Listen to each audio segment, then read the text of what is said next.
A primeira regra no cemitério não está escrita em lugar nenhum: você não trabalha sozinho após o pôr do sol. Eu quebrei essa regra uma vez, por necessidade. E foi só uma vez. Porque depois daquela noite, eu nunca mais fui o mesmo. Tudo começou com um serviço simples, um sepultamento de tarde naquele cemitério antigo da Serra da Piedade, aqui em Minas. A família era humilde, o caixão simples, a cova já estava pronta desde a manhã. Eu e o seu Arlindo, meu chefe na época, terminamos o serviço e fomos embora. Só que no outro dia, quando voltamos para assentar a terra, coisa que sempre fica meio fofa depois da cerimônia, a cova estava diferente. Não era mais um montículo de terra solta. Parecia compactada, como se alguém tivesse caminhado sobre ela durante a noite. Mas não eram pegadas humanas. Eram marcas pequenas, leves, como de pássaros. Só que muitas. Centenas. Cobrindo a terra fresca de ponta a ponta. Meu nome é Elias. Trabalhei como coveiro por 8 anos no cemitério municipal de Catas Altas. Não é um emprego que se escolhe, é um que te escolhe, geralmente por falta de opção. Eu era ajudante de pedreiro, mas depois que a obra do hotel de luxo em Ouro Preto secou, o seu Arlindo, que era primo da minha mulher, me ofereceu a vaga. É trabalho honesto, ele disse. E silencioso. Ele não mentiu sobre o silêncio. Mas esqueceu de me contar sobre os outros sons. No começo, é tudo força bruta e rotina. A enxada batendo na terra seca do cerrado, o barulho do motor da pequena escavadeira alugada, o suor escorrendo nas costas mesmo no inverno. A morte, nesse aspecto, é muito prática. Precisa de um buraco de 1,80 m de profundidade, 2 vezes a largura do caixão. A gente mede com a própria enxada. Você para de pensar em fantasmas quando suas costas doem e suas mãos calejam. Ou pelo menos, é o que você tenta fazer. Seu Arlindo era um homem de poucas palavras e muitas superstições. Ele tinha regras. A pá nunca ficava enterrada na terra de uma cova aberta. A gente sempre levava um galho de alecrim fresco no bolso do jaleco. E a principal, ninguém ficava sozinho no cemitério depois que o sol começava a descer atrás da serra. Não é por causa do que está embaixo da terra, Elias, ele me explicou num dia lento. É por causa do que pode descer da serra com o breu. Eu achava que era lorota de homem velho, medo do escuro. Até aquele sepultamento da dona Isaura. Ela era uma senhora viúva, sem filhos, que morreu sozinha em casa. A prefeitura custeou o funeral simples. Foi um serviço rápido, sem choradeira, sem flores. Apenas o padre, o coveiro e o silêncio. No dia seguinte, fomos assentar a terra. Foi quando vimos as marcas. Não eram de cachorro, nem de coati. Eram pequenas, com 3 risquinhos finos na frente, como se fossem feitas por hastes muito finas. Cobriam toda a extensão da cova, mas não iam além dela. Não havia rastro na grama ao redor, nem no caminho de terra batida. Seu Arlindo ficou quieto, observando por um longo minuto. A única coisa que ele disse, baixinho, foi: eles vieram dar as boas-vindas. Ele não explicou quem eram eles. Apenas acendeu um cigarro, pegou a pá e começou a alisar a terra, apagando todas as marcas. Melhor não deixar a família ver, murmurou. Eu ajudei, mas a sensação na nuca não saía. Era como se estivéssemos apagando uma evidência. As semanas seguintes foram normais, se é que dá para chamar de normal trabalhar num campo de mortos. Até que chegou o serviço do jovem. Um motoqueiro, acidente na estrada sinuosa que desce para Mariana. Um enterro cheio de gente, de dor jovem, daquelas que cortam o ar. A cova dele ficava num dos cantos mais antigos, perto de um muro de pedras onde uma gameleira centenária jogava sombra o dia todo. Foi um sepultamento difícil, emocionado. Quando finalmente a multidão foi embora e colocamos a última pá de terra, o céu já estava daquele tom de laranja que anuncia a noite rápida da montanha. Seu Arlindo olhou para o céu, depois para o relógio de pulso desgastado. Preciso ir. A Maria tá passando mal, prometi levar o remédio da cidade. Você termina de arrumar as ferramentas e já vem embora, mas não demora, hein? O portão eu deixo apenas encostado. Era a primeira vez que ele ia embora antes de mim. A quebra da regra. Eu senti um frio na barriga, mas concordei. Homem tem que mostrar que não tem medo, mesmo tendo. Fechei, seu Arlindo. Vou só guardar o equipamento. Fiquei sozinho. O silêncio de um cemitério ao entardecer não é um silêncio de verdade. É um silêncio ocupado. O vento nas folhas da gameleira soava como sussurros arrastados. Os grilos começavam a cantar, mas o som vinha abafado, como se estivesse debaixo da terra. E havia os estalos. Galhos secos se quebrando. Só que não havia ninguém para pisar neles. Guardei as pás, a enxada e o nível no pequeno galpão de ferramentas, trancando a porta com o cadeado enferrujado. Minha intenção era ir direto para o portão. Mas alguma coisa me fez olhar para trás, para a cova do jovem motoqueiro. A terra, ainda solta, parecia respirar. Não de uma forma exagerada, não era um monstro surgindo. Era um movimento quase imperceptível, como quando você joga sal num local úmido e vê a fina camada da terra se ajustando. Eu congelei. É impressão. É o vento mexendo as partículas mais finas, pensei. Foi então que ouvi o primeiro clique. Um som seco, metálico. Como duas pedrinhas sendo batidas uma na outra. Veio da direção dos túmulos mais antigos, aqueles de mármore já desgastado pela chuva ácida. Olhei, mas só vi sombras alongadas. Respirei fundo. Um passarinho. Ou um inseto grande. Dei meia volta para ir embora. Clique. Outro. Mais nítido. E não vinha de longe. Parecia estar a uns 10 metros de mim, agora à minha direita, perto de um jazigo de família com um anjo sem cabeça. O suor que secara no meu pescoço voltou num instantâneo gelado. Meu corpo entrou no modo de alerta que você só conhece quando está verdadeiramente vulnerável. Não mexi a cabeça, só os olhos. Varri a área. Nada. Aí veio o som que me prendeu no chão, um arranhão. Longo, lento, deliberado. Como se alguém arrastasse uma unha, ou algo mais fino, sobre a superfície áspera de uma lápide. O som não era de pedra sendo riscada. Era pior. Parecia vir de dentro da pedra. Ou de trás dela. Meu coração batia tão forte que eu tinha certeza que o som ecoaria entre os túmulos. A lógica gritava na minha cabeça, é um animal. Um tatu-bola, um lagarto grande. Mas o instinto, aquele conhecimento antigo e enterrado que a gente carrega na medula, sussurrava outra coisa. Ele dizia que animais não fazem pausas tão perfeitas. Eles não escutam a sua reação. O arranhão parou. O silêncio que se seguiu foi o mais pesado que já carreguei. Era uma espera ativa. Algo estava ali, na minha frente, escondido pela penumbra e pela fileira de jazigos, esperando para ver o que eu faria. Eu não conseguia mais me mover. Meus pés estavam enraizados no chão de terra batida. Meus olhos, fixos na silhueta escura do anjo decapitado. E então, de dentro da escuridão atrás da estátua, algo se moveu. Não foi um vulto. Não foi uma forma definida. Foi uma ondulação. Como quando você joga uma pedra em um lago e vê a sombra da ondulação se propagar no fundo. Só que a ondulação era no ar, na própria escuridão. Ela veio em minha direção, lenta, fluida, sem fazer um único ruído. O cheiro chegou antes dela, terra molhada, musgo velho e uma nota agridoce, de flores murchas há muito tempo. O cheiro de uma cova aberta em um dia de chuva. Foi o cheiro que quebrou meu estado catatônico. Um jato de adrenalina puro me arremessou para trás. Virei de costas e corri. Não foi uma corrida digna de um homem, foi uma fuga desesperada, tropeçando em desníveis do terreno, com a respiração saindo em arfos rasgados. Eu não olhei para trás. A regra de ouro do seu Arlindo ecoava no meu pânico. Nunca olhe para trás. Meus pés encontraram o caminho de saída quase por memória muscular. O portão de ferro, pesado e alto, estava lá, apenas encostado como ele havia prometido. Quando bati de ombro nele, fazendo-o rangir ao se abrir, uma última onda de som me alcançou. Não foi um clique, nem um arranhão. Foi um suspiro. Longo, profundo e carregado de uma fadiga impossível. Ele não veio de um ponto específico. Pareceu emanar do chão, das lápides, das próprias raízes das árvores. Era um som que carregava o peso de todas as noites daquele lugar. Eu atravessei o portão e puxei ele com uma força que não sabia que tinha. O baque do ferro fechando foi como um tiro no silêncio da noite que agora caía por completo. Não mexi a chave. Apenas me afastei, de costas, até bater no capô do meu carro velho estacionado do lado de fora. Só dentro do carro, com as portas trancadas e o motor já ligado, eu ousei olhar para o cemitério. A lua ainda não havia nascido, e o interior era um mar de escuridão absoluta, mais escuro que o céu ao redor. E naquela escuridão, bem no meio do caminho central, uma forma estava parada. Ela não tinha contornos definidos. Era apenas uma mancha de trevas mais densas, um vácuo que sugava a pouca luz residual. E ela não estava lá antes.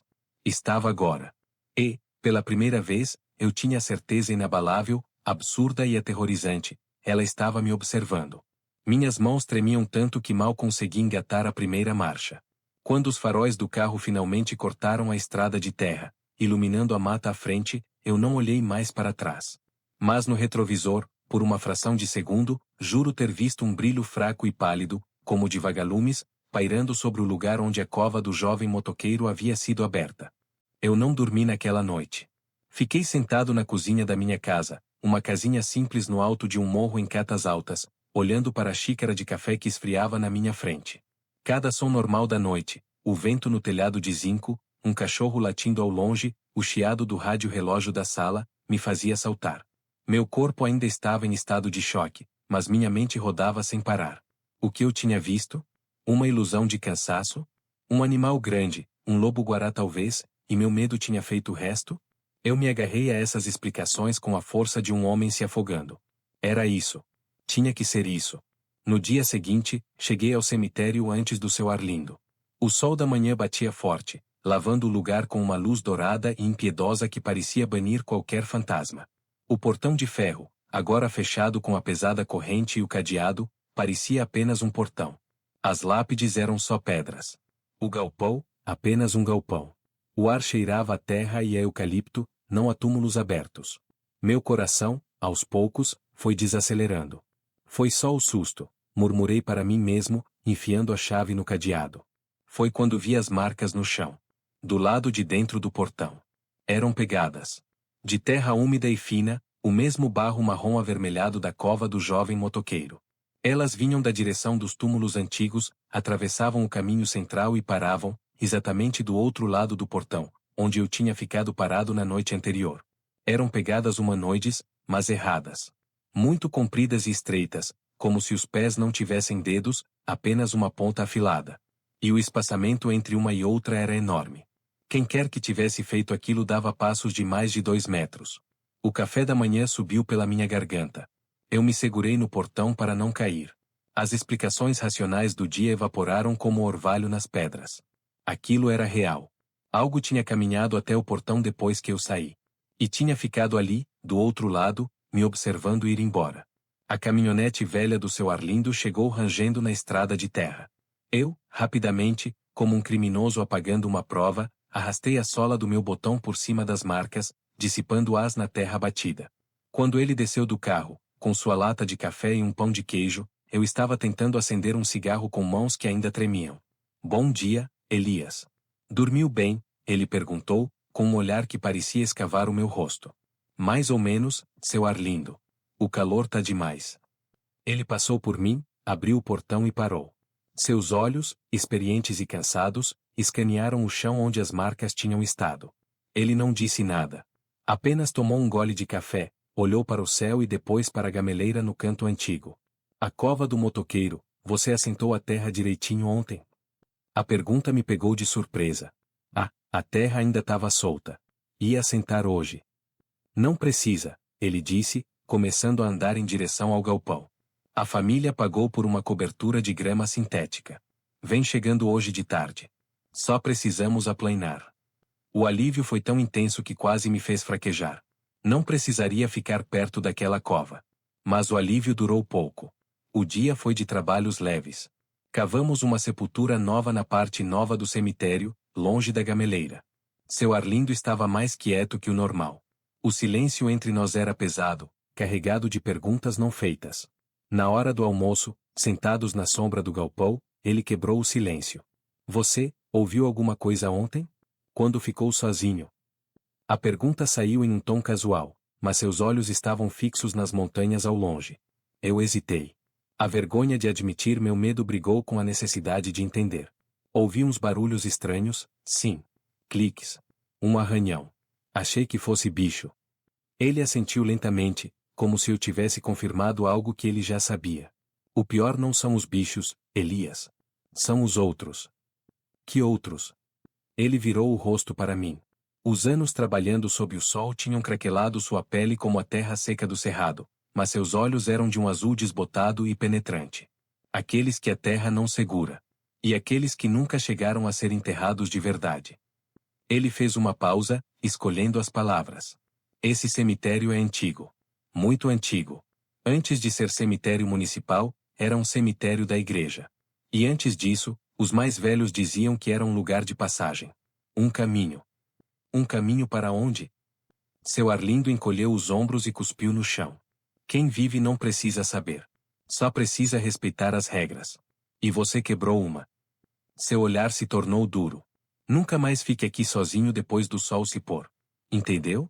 Não por dinheiro, não por preguiça, não por nada. Prometi que não o faria. O tom dele não deixava espaço para discussão. Mas uma semente de curiosidade, mais perigosa que o medo, havia sido plantada em mim. O que ele sabia? A grama sintética chegou, cobrimos a cova do jovem e o assunto morreu ali. Por semanas, tudo voltou à normalidade assustadoramente comum.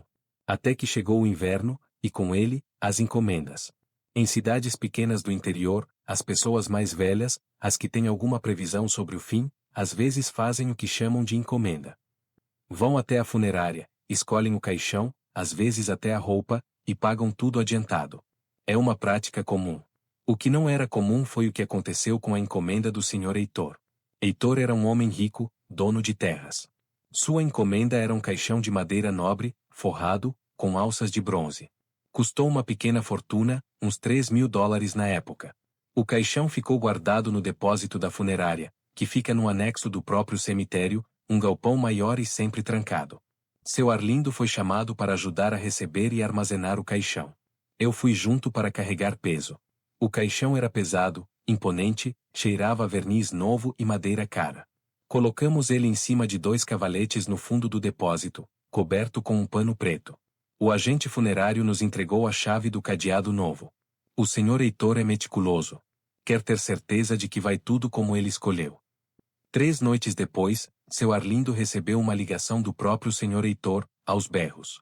Alguém tinha violado o depósito. A porta estava arrombada. Quando chegamos, de madrugada, com o agente funerário pálido e o Sr. Heitor furioso, a cena era confusa. A porta de madeira do depósito estava com a fechadura arrancada, mas não de fora para dentro. As marcas de força estavam do lado de dentro. Como se alguém tivesse saído com violência. Entramos, com lanternas. O pano preto que cobria o caixão jazia no chão, longe dos cavaletes. E o caixão? A tampa estava levemente deslocada. Não arrombada, não quebrada. Como se tivesse sido empurrada para o lado e depois recolocada, mas não perfeitamente. Nas bordas de bronze, marcas finas e escuras, como de fuligem ou terra muito fina, formavam padrões. Eram aqueles mesmos 3 risquinhos que eu tinha visto na terra da cova da Dona Isaura. Sr. Heitor quase teve um ataque. É vandalismo. Profanação. Ele gritava, exigindo a polícia. Seu Arlindo estava mortalmente silencioso. Ele examinou as marcas no bronze, depois olhou para o chão de cimento. Não havia pegadas de terra. Não havia sinal de arrombamento externo. A única janela, gradeada e alta, estava intacta. Foi quando eu vi, quase escondido na sombra atrás do caixão, no canto mais escuro do depósito. Um pequeno montinho de terra. Terra fresca, úmida, da cor exata da nossa argila vermelha. E no meio da terra, havia um objeto. Me aproximei, iluminando com a lanterna. Era um botão. Um botão de osso, antigo, do tipo que se usa em paletós finos. Estava limpo, como se tivesse sido polido, mas o fio que o prendia estava podre, quase desintegrado. O que é isso? O agente funerário perguntou.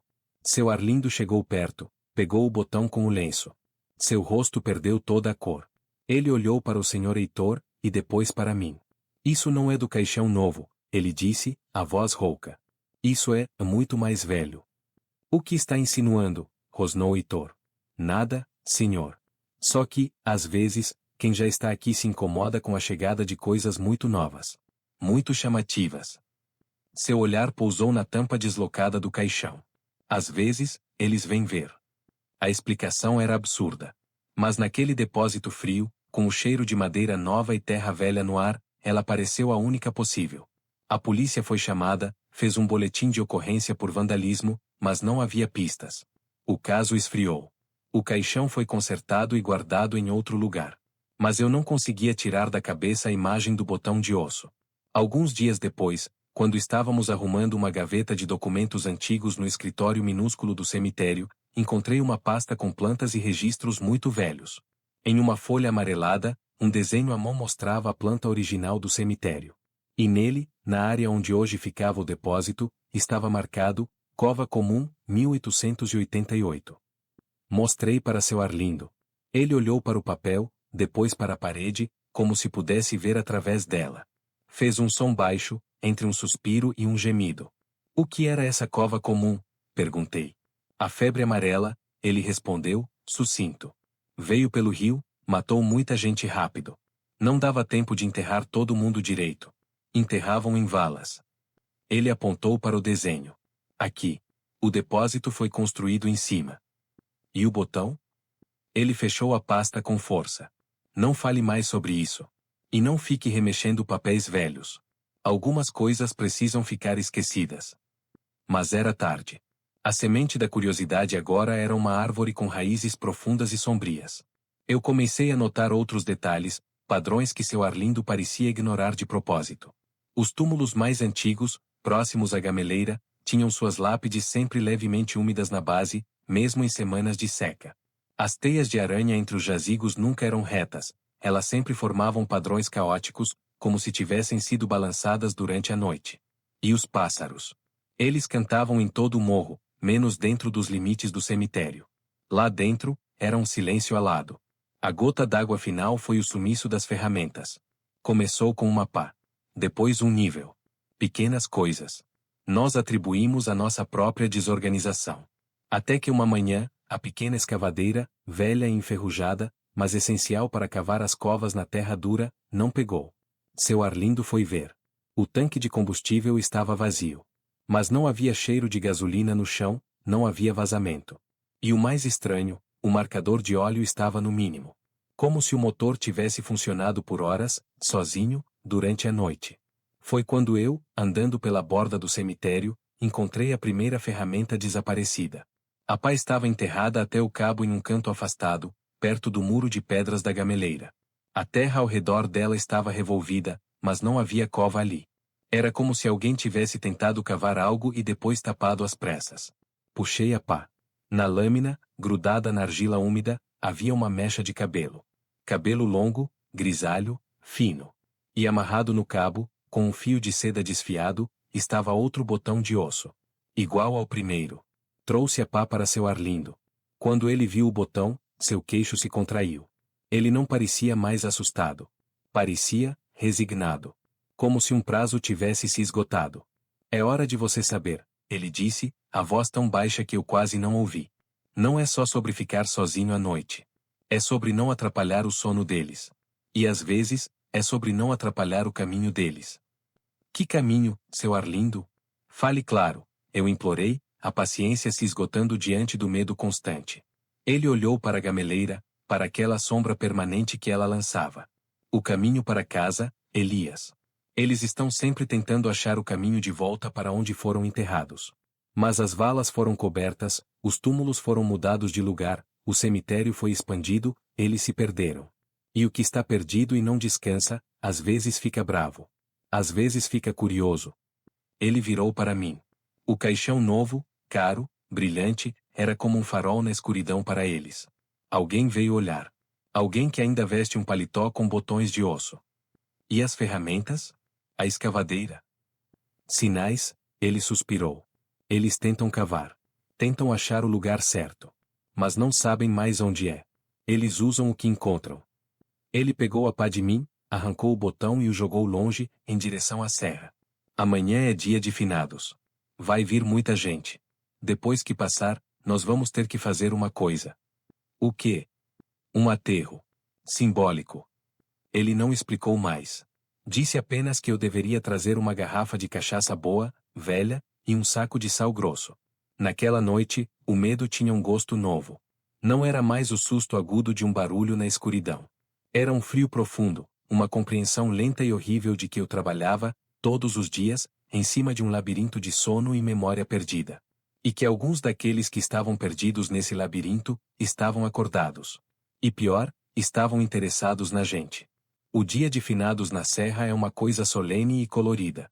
De madrugada já começam a chegar os primeiros carros, trazendo velas, flores de plástico brilhantes e coroas de folhagens.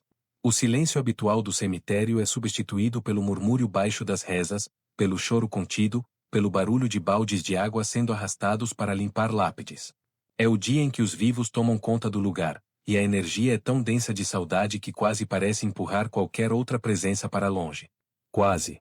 Eu trabalhei o dia todo, ajudando famílias a achar jazigos perdidos no mato, consertando cruzes tombadas, abrindo a terra para quem queria plantar uma flor nova. Trabalho físico, suado, que mantinha minha mente ocupada. Mas meus olhos não paravam de vasculhar os cantos mais escuros, as sombras por trás dos túmulos mais altos. Procurando por ondulações no ar, por sombras que não batiam direito. Seu Arlindo estava ainda mais quieto e eficiente que o normal. Ele cumpria seus serviços com uma precisão mecânica, e eu percebi que ele evitava ficar de costas para a gameleira. Sempre se posicionava de modo a tê-la no campo de visão. Ele não estava assustado, estava em estado de alerta máximo, como um soldado numa zona de guerra que ele conhecia bem demais. Ao final da tarde, quando o último visitante se foi e o portão foi fechado, o cansaço pesava nos nossos ombros, mas a tarefa mais importante ainda estava por vir. O céu começava a pintar de roxo e laranja quando seu Arlindo pegou a pá que eu havia encontrado, a garrafa de cachaça velha que eu trouxera e o saco de sal grosso que ele mesmo comprou. Vem, ele ordenou, e começou a caminhar não em direção à parte nova ou ao depósito, mas em direção ao coração do cemitério antigo, para o lugar sob a copa espessa da gameleira. O ar sob aquela árvore era sempre mais frio, mais parado. O som do vento morria ali. A luz do entardecer mal penetrava, criando um crepúsculo permanente. No chão, entre as raízes grossas e retorcidas que emergiam da terra como dedos ossudos, havia pedaços de lápides quebradas e desgastadas pelo tempo, com nomes já ilegíveis. Seu Arlindo parou no centro do pequeno claro. Ele olhou para o chão, depois para as árvores ao redor, como se estivesse se orientando por marcos que só ele enxergava.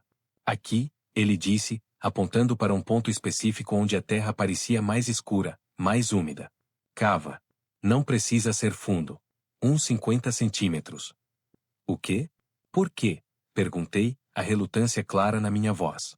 Cavar naquele lugar, naquela hora, parecia a definição de pedir por problemas. Para devolver, ele respondeu, simples. A gente pega o que é deles, ou mexe onde não devia, a gente devolve. É um pedido de desculpas. Um acerto de contas. Ele fitou-me com uma seriedade que não admitia discussão. Cava, Elias. Engoli seco. Enfiei a pá na terra. O solo ali era incrivelmente macio, quase fofo, como se tivesse sido revolvido recentemente. A cada pá de terra que eu removia, o cheiro de terra molhada e raízes podres se intensificava. Quando o buraco tinha cerca de meio metro de profundidade, a pá tocou em algo que não era pedra. Clock. Um som abafado, de madeira oca. Meu sangue gelou. Seu Arlindo. Para de cavar, ele ordenou. Só limpa em volta. Com as mãos tremendo, eu afastei a terra solta. Ali, parcialmente apodrecida, estava uma tábua de madeira velha, negra de umidade e tempo. Fazia parte de algo maior, algo que continuava enterrado. Um caixão? Um pedaço de uma vala comum? Não quis saber. Seu Arlindo se ajoelhou ao lado do buraco. Ele abriu a garrafa de cachaça e derramou um fio dourado e forte sobre a madeira exposta. O cheiro do álcool se misturou ao da terra, criando um aroma enjoativo e ritualístico. Para os senhores, ele murmurou, baixo e respeitoso. Para acalmar a sede da longa viagem. Em seguida, pegou um punhado generoso de sal grosso do saco e espalhou em um círculo ao redor do buraco, e depois sobre a própria madeira. Para purificar o caminho. Para que achem o que procuram. Ele se levantou, pegou a pá de mim. Agora, a gente cobre. E nunca mais mexe aqui. Juntos, rapidamente, recolocamos a terra no buraco. Enquanto fazíamos isso, juro que senti uma mudança no ar. Aquele frio estático sob a gameleira pareceu diminuir um pouco. A opressão que sempre pairou naquele canto se suavizou, tornando-se apenas triste, não mais ameaçadora. Ou foi só minha imaginação, desesperada por um alívio. Quando terminamos, a noite já havia caído por completo. Seu Arlindo acendeu um lampião a gás que trouxera. A luz amarela e trêmula dançava em nossas faces sujas de terra. Aprendi isso com o coveiro antes de mim, ele disse, olhando para o monte de terra fresca. Nunca é sobre ter medo deles, Elias. É sobre respeito.